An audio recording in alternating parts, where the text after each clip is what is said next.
So in this video, I figured I would just give 3 key self-improvement advice that would just help you on self-improvement, mindsets to have, actions to take, things that you might have doubts on that I'll try to clarify in this video. A lot of you probably have thought about the things I'm about to say, so it's going to help you a lot in your self-improvement journey. So no wasting time, let's get into it. The first thing that I want to tell you is, remember how before you started self-improvement, you were basically a loser. You played video games, you jerked off, you watched porn, you did bullshit, you watched TV.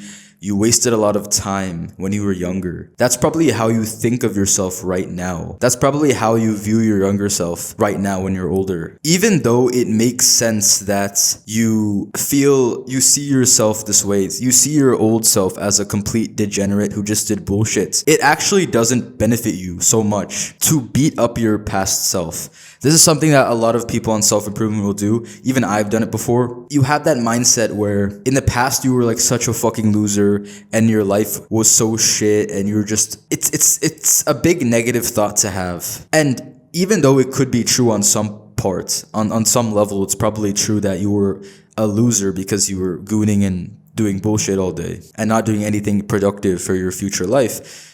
Even though that's probably true, it actually doesn't benefit you a lot though to keep those thoughts in your mind. Because people who view their pasts as so bleak and so depressing, they lack gratitude. I would lack gratitude too, because I would think that, oh, my life was so shit. I did everything myself. I was such a loser. I might have improved a lot since then. Of course, but sometimes we think too much about the past and it can harm us. It can make us feel like there's nothing really good to look back on. You know how people have had happy experiences and they look back on them with so much joy and so much like nostalgia, I guess, and so much happiness, and recalling that past experience actually helps them and makes them feel good. The problem is most of us on self-improvement don't get that experience of looking back at the past and thinking like, oh, that was nice. That was a nice experience. That was amazing.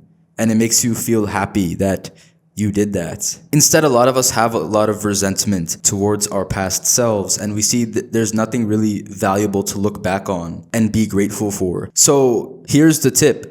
Basically, of course, stop focusing on the past version of yourself. Don't diss the past version of yourself. This is simply the version of you that didn't know that self-improvement existed. And it's not really, it is your fault that you ended up maybe a loser, kind of. But it's not something to really dwell on anymore. Of course not. Don't carry so much weight about your past self. This also includes regret, by the way. If you did something really bad in the past, if you did something extremely bad, something so disgusting, so, shameful, even if you broke the law, honestly, if you did that, then you still need to forget it and move on, which is hard to do, obviously. It's easier said than done. Even I'm struggling with this as well and getting over past regrets, which is why I brought it up in this video. But we need to replace our thoughts about bad things that happened in the past when we were losers and we were doing stupid shit to positive thoughts about the future. When you keep a negative thought in your mind for too long, it can turn into a mental monster. As that's what it says in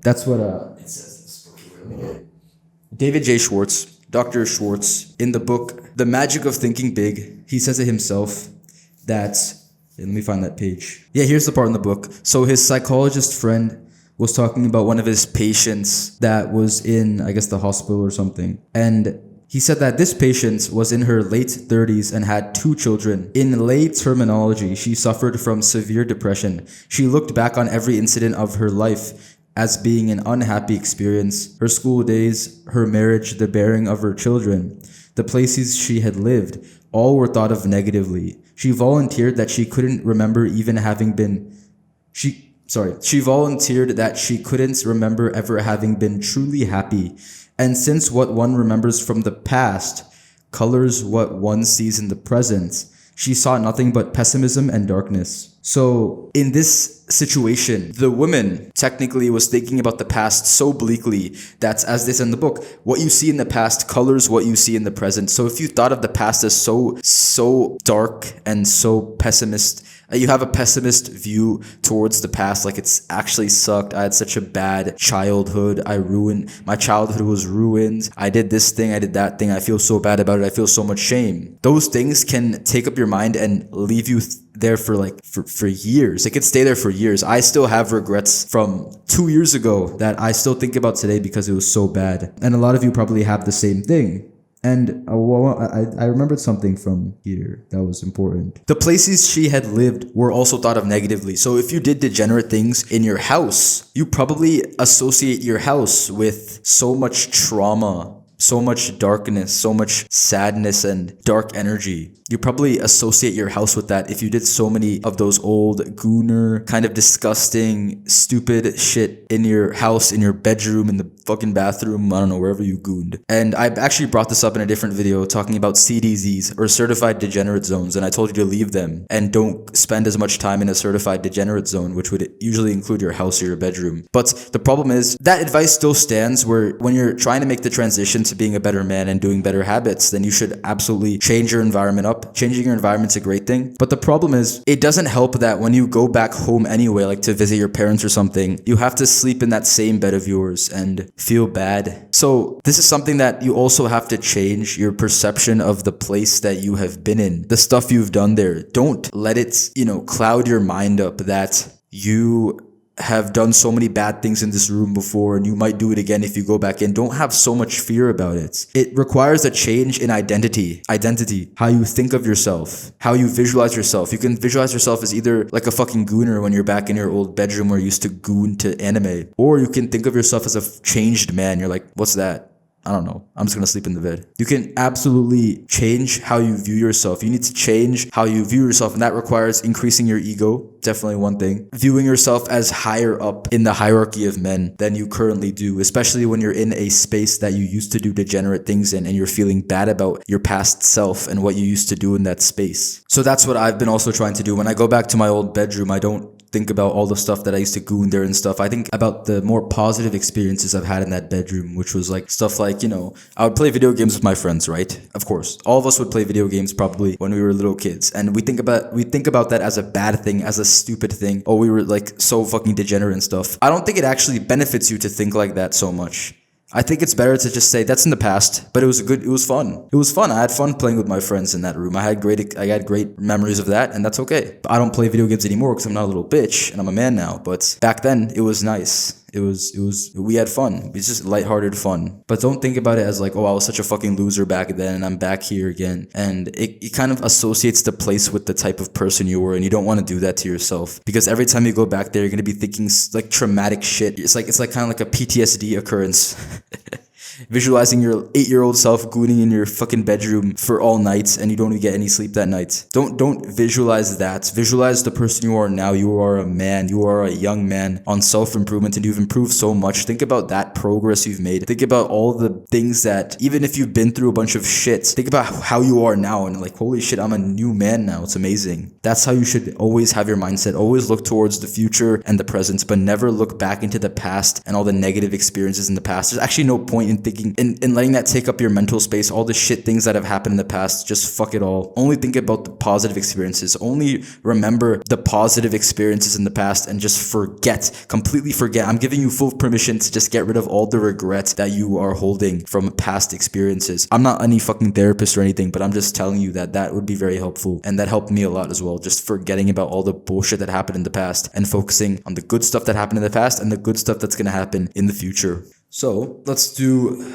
lesson number 2. So lesson number 2 is, you are not better than someone else just because you started self-improvements before they did and made more progress. Never use this progress metric that you've made more progress, you're more consistent than this guy, to put him down. Never do that. As a man, of course, there's competition, right? There's challenge. There's other men trying to beat you, I guess, take the things that you want. But the problem is, when you fill up your mind with all this bullshit, you just end up being a weak person who puts other people down. Like, you know how they say in the school assemblies about anti-bullying, like, oh, bullies they're not mad at you, they're just mad at something else, they're taking it out on you. That's how you fucking look when you put down another man. That's how you look when you put down another man who's also trying to improve himself. And even though you've made more progress, that does not give you the right to see yourself as superior to him. Of course, I've said increase your ego, and those are for the people who have such a low self-esteem. But once you're on self-improvement, your ego will automatically improve.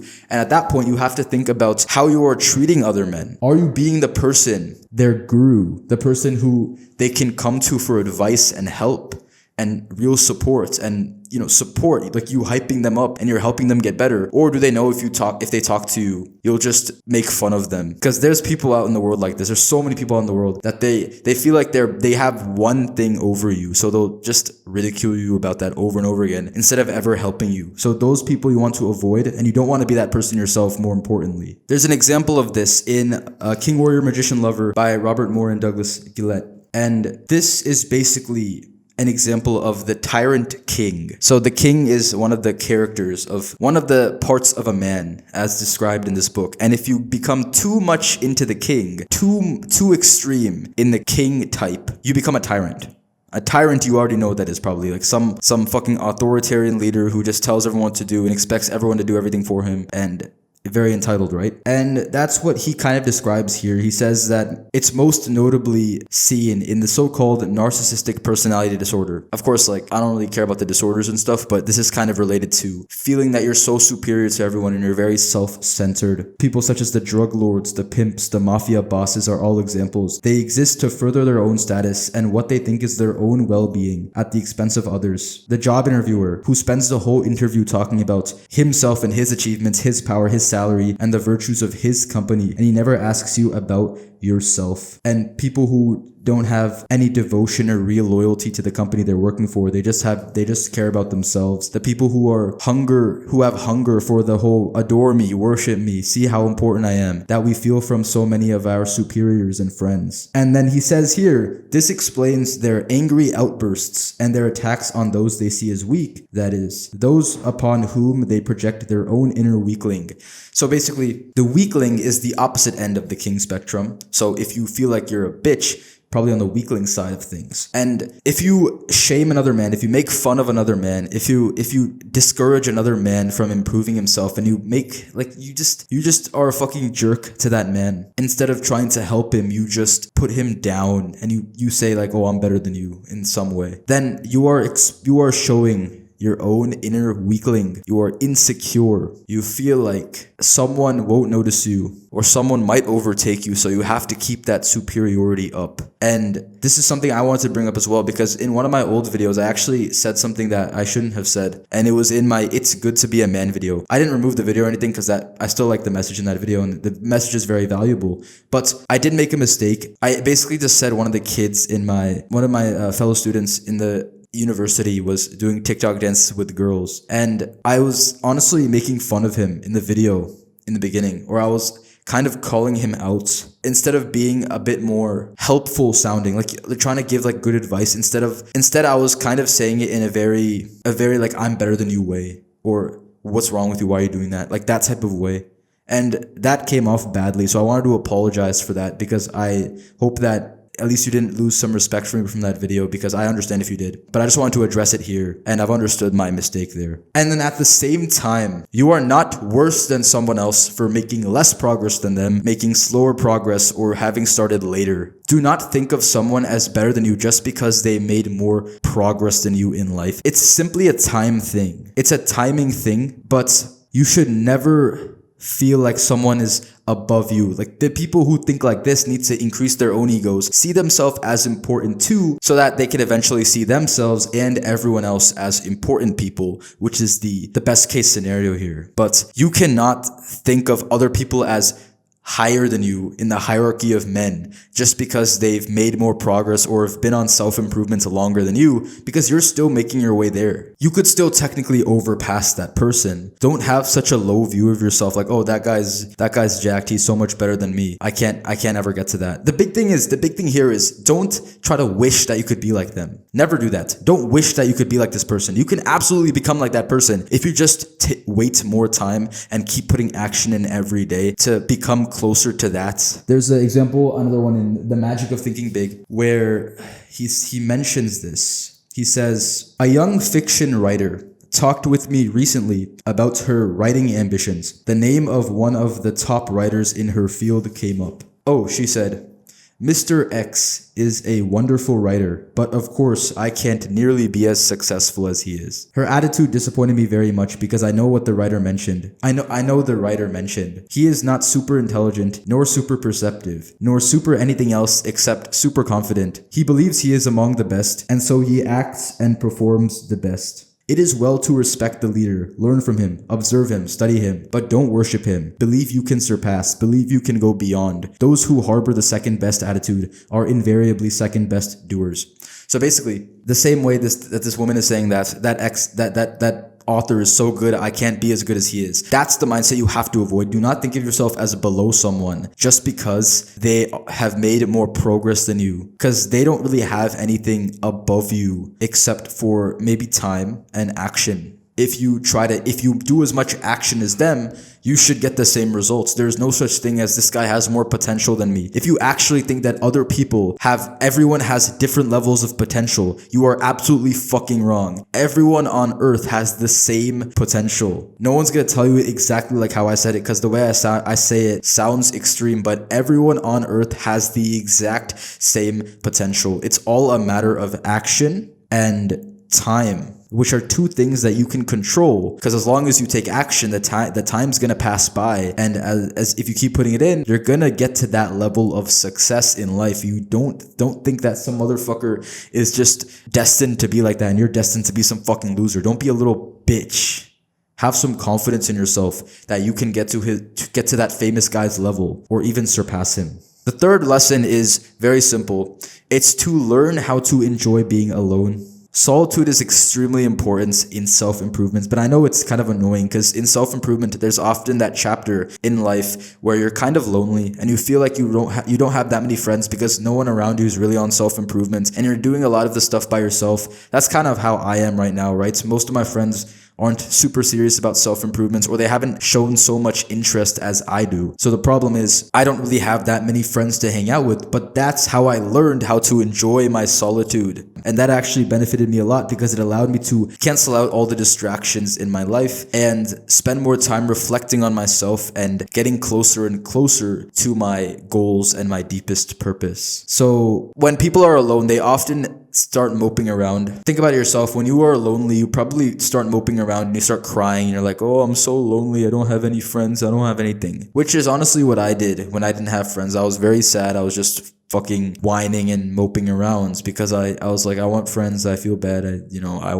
I'm very lonely. But this doesn't help you if you don't see the positive side of solitude. Solitude is actually necessary to find your deepest purpose. We're going to look at one more book here. The Way of the Superior Man. This is a very popular one in self-improvement culture. So this is the part that I mentioned in a previous video, which is about peeling back the layers of your purpose. So basically, the whole idea here is that over time as a man, you want to find your deepest purpose later in your life, right? You're going to find your deepest purpose. But before that, there are layers of purpose that you have to peel back until you get to your deepest purpose. So the thing that you're doing right now, that big project you're working on right now, is that's one of the layers in your purpose. Eventually, you're going to get bored of it. Eventually, you're going to be like, I'm kind of done. Either you accomplish something really big and you're done with it, or you get bored of it. So you move to the next layer, next layer, next layer, next layer, until you get to the deepest purpose. So that's what he's talking about here. It's not super important. What matters here in this case is there is no way to rush this process. He says, you may need to get an intermediary job to hold you over until the next layer of purpose makes itself clear.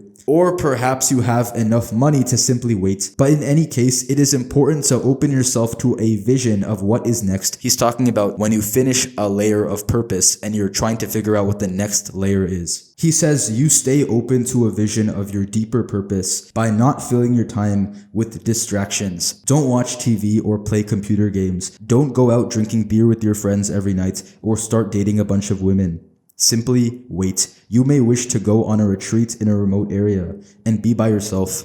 Basically what he's saying is being by yourself is often the best way to stay open to the next layer of purpose for you, the way that you can find your calling. Often solitude is one of the best ways to make that happen, which sounds weird, right? Like, oh, why would I be by myself? That's kind of boring. I want to go explore and fuck a bunch of women and have fun. But the problem is your mind needs to stay open. And the best way your mind will stay open is without all these stupid distractions. And your friends who are kind of gooners and don't really care about self-improvement as much as you do, and they're kind of they're unproductive and they don't even really have a drive, even if they're not really showing the actions, but they don't, at least they have like them, they at least they feel like it's a good thing, right? If you don't have friends like that, they don't have at least a little bit of drive in them to improve their lives, then those friends are also distractions if you spend too much time with them. And you have to be wary of that. You want to spend as much time as possible by yourself or with productive people if possible. So don't mope around about being lonely. Actually think about it as a good thing, a helpful thing. That's an indication that you are going to make more progress now. That means that you have more time to dedicate to yourself and your next visions and your purposes. And it allows you to open up so much time so that you can make progress on your goals and do good things for yourself. So don't think about it as a bad thing to be lonely sometimes, because eventually you will feel that it was a good time for you to keep your mind open for the next opportunity to take.